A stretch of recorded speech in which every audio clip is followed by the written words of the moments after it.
Welcome! Are you bored of looking at the same mouse cursor and maybe you want to try a new style?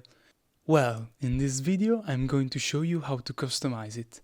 In the video description you can find a link which takes to this page, where you can find a broad selection of mouse cursors.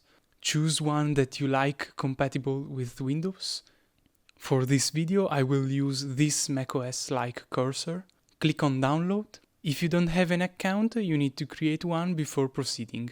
Then open your download folder and extract the zip file that you just downloaded. Find the install.env file, right-click it, and then select Install. Click Open and Yes, and now it's installed.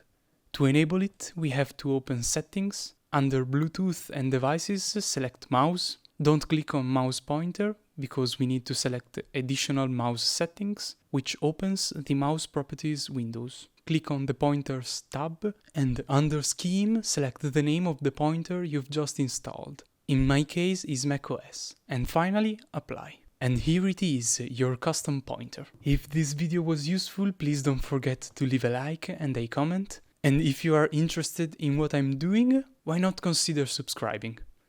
Bye!